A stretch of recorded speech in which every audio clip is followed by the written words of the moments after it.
Hello students, welcome to chapter wise paper solution sessions. अभी हम units and dimensions के NEET की years paper को डिस्कस कर रहे हैं। इससे पहले हमने यूनिट्स एंड डायमेंशंस की चैप्टर वीडियो डाला है। स्टूडेंट्स को मैं एडवाइस करूंगा, इस प्रीवियस ईयर्स के क्वेश्चंस को डिस्कशन करने से पहले आप एक बार चैप्टर वीडियो देख लो एंड आप उसी तरह से चैनल को सब्सक्राइब करते रहो। इसका 2 पार्ट ऑलरेडी हम डिस्कस कर चुके हैं। हम third part unit and dimensions NEET के पेपर का डिस्कशन कर रहे हैं। नेक्स्ट क्वेश्चन देखिए। ये कह रहा है कि a balloon is made of material of surface tension S and its inflations outer has a small area A. It is filled with a gas of density rho and takes a spherical shape of radius r. When the gas is allowed to flow freely out of it, its radius r changes from r to 0. अगर देखें यहाँ पर तो spherical balloon से आपका gas leak हो रहा है और उसकी रेडियस r से 0 में चेंज हो रही है time t. If the velocity of the gas coming out of the balloon depends on radius as r to the power a and time इस फॉर्मेट में दिया हुआ है।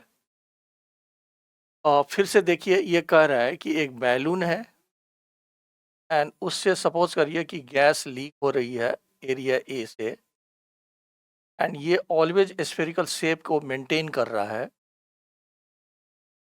तो इससे जो गैस निकलती है उसकी velocity r to the power a पर डिपेंडेंट है एंड जो टाइम है उसका एक रिलेशंस दिया हुआ है।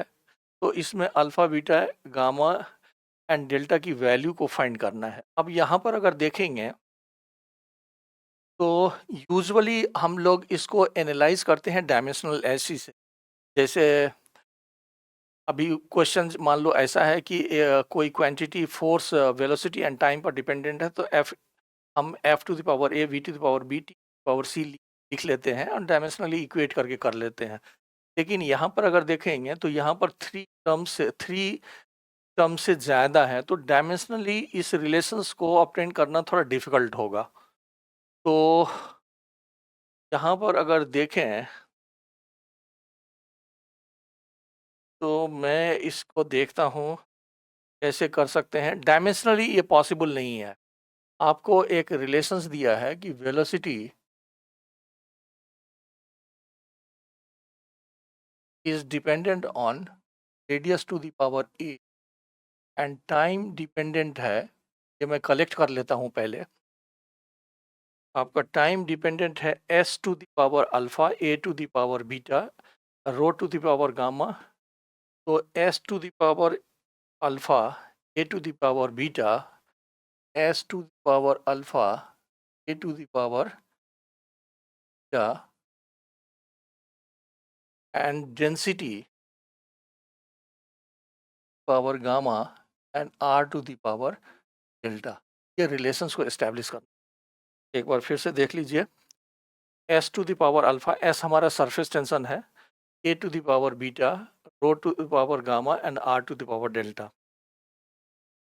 अब यहाँ पर अगर देखें, जैसे मान लीजिए कि आपका ये स्फीयर है एंड यहाँ पर आउटलेट है जिसकी एरिया ए है और यहाँ से वेलोसिटी निकल रही है, गैस निकल रही है और इसकी शेप स्फेरिकल शेप मेंटेन्ड है।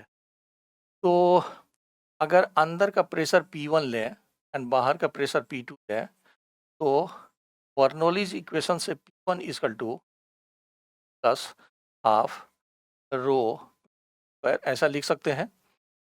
तो हमने अंदर की वेलोसिटी को काउंट नहीं किया है।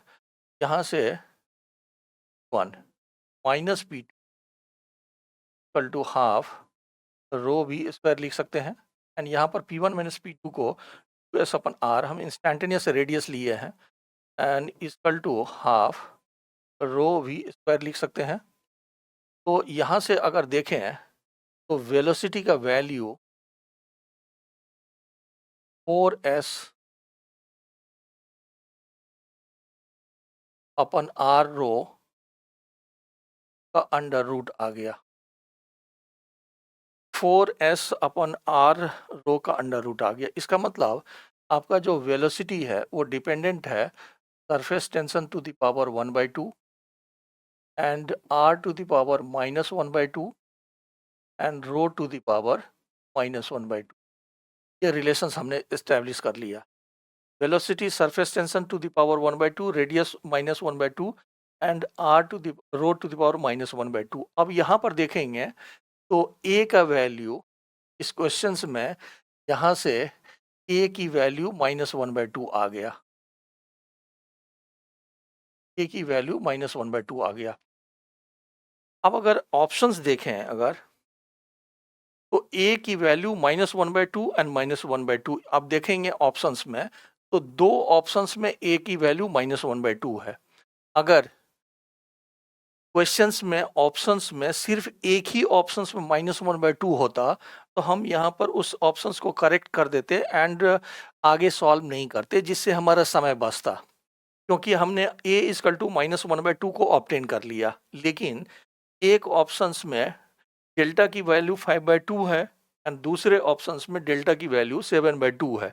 इसका मतलब जो हमने कैलकुलेट किया है वहाँ वहाँ से हम आगे नहीं बढ़ सकते हैं, मतलब इसके बेसिस पर ऑप्शंस नहीं कर सकते हैं, क्योंकि आपकी डेल्टा की वैल्यू डिफरेंट है। एंड अल्फा की वैल्यू देखें तो 1/2 आ रहा है एंड रो की गामा की भी वैल्यू -1/2 आ रहा है, लेकिन डेल्टा की वैल्यू डिफरेंट है। तो अब अगर देखें यहाँ पर कि यहाँ से अगर गैस बाहर आ रही है तो जिस रेट से गैस बाहर आ रही है, यानी कि जिस रेट से गैस की वॉल्यूम बाहर आ रही है उसी रेट से इस स्फीयर की वॉल्यूम कम हो रही होगी। तो अगर हम इस रिलेशंस को यूज़ करें तो हम यहाँ पर a this is the volume of gas flowing per seconds, इसको आप minus and volume upon dt लिख सकते हैं। एंड यहाँ पर अगर देखें तो -d/dt एंड यहाँ पर 4/3 पाई r क्यूब लिख सकते हैं। यहाँ पर देखें तो this will be equal to 3r², 3 cancel हो जाएगा तो -4 पाई r² एंड dr/dt ऐसा लिख सकते हैं। तो यहाँ से अगर देखें तो dt equal to -4 pi r² r and divided by av लिख सकते हैं। यहाँ पर हम av लिख सकते हैं। अब अगर देखें तो हमारा जो वेलोसिटी है वो इस फैक्टर पर डिपेंडेंट है। अगर हम इसको यूज़ कर लें तो हम ऐसा कह सकते हैं कि जो dt है वो डिपेंडेंट है -a⁻1 and r⁻2 and v की वैल्यू सेट कर दें तो ये आ जाएगा कितना, s⁻1/2 and r⁻1/2 and density power -1/2 and dr। ये रिलेशन आ सकता है। हमने v नीचे है तो उसको ऊपर ले गए, उसके बेसिस पर हमने ऐसा लिख दिया है। अब अगर देखें तो ये प्रोपोर्शनल हो जाएगा -a⁻1 and s⁻1/2 and ρ⁻1/2 and यहाँ पर r⁻1/2 है एंड यहाँ पर 1/2 है।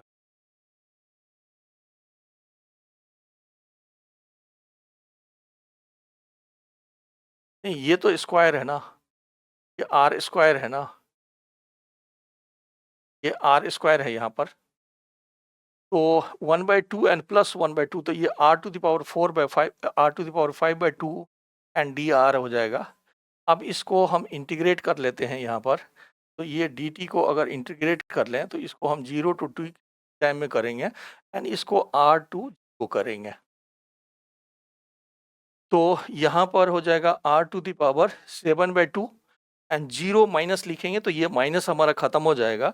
इसका मतलब directly proportional to a to the power -1 s to the power -1/2 rho to the power -1/2 and r to the power 7/2 आ सकता है। तो अब अगर यहाँ से वैल्यू कलेक्ट करें तो अल्फ़ा की वैल्यू -1/2, अगर उससे कंपेयर करें तो अल्फ़ा की वैल्यू -1/2 आ गया एंड ए तो बीटा की वैल्यू -1 आ गया and rho to the power तो गामा की वैल्यू -1/2 आ गया, तो गामा की वैल्यू -1/2 आ गया एंड डेल्टा की वैल्यू 7/2 आ गया। तो ये हमारा इस तरह के रिलेशंस आ गया। अब अगर ऑप्शंस में देखें तो डेल्टा की वैल्यू 7/2 यहाँ पर है, तो आपका सी ऑप्शंस मैच कर रहा है इसमें, तो हमारा सी ऑप्शंस यहाँ पर करेक्ट हो जाएगा। सी ऑप्शंस हमारे करेक्ट हो जाएंगे इस केसेस में। अब यहाँ पर अगर देखें तो अ, यहाँ पर अगर देखें तो मैं स्टूडेंट्स को ये एडवाइस करूँगा कि आपको नीट वाले स्टूडेंट्स को कि 45 क्वेश्चंस में 2-4 क्वेश्चंस आपको ऐसे मिल सकते हैं जो थोड़ा सा ऑड हो। तो फर्स्ट अटेम्प्ट में अगर आपको इस तरह के ऑड क्वेश्चंस की इनकाउंटर होती है तो आप फर्स्ट अटेम्प्ट में उसको एस्केप करें। आप अपनी स्पीड एंड एक्यूरेसी को मेंटेन रखें क्योंकि आप 40 क्वेश्चंस तक बहुत इजीली सॉल्व कर सकते हो। फर्स्ट अटेम्प्ट में अगर 40 क्वेश्चंस सॉल्व किए एंड अगर समय बचता है तो उस 5 में से 1-2 और अगर सॉल्व कर लेंगे तो आप टॉप 100 की लिस्ट में आ सकते हैं। लेकिन फर्स्ट अटेम्प्ट में यहाँ पर स्टक करके समय को वेस्ट करना दैट इज़ नॉट यूजफुल। आप फर्स्ट अटेम्प्ट में इसको एस्केप करो एंड अपनी एक्यूरेसी एंड स्पीड को मेंटेन रखिए।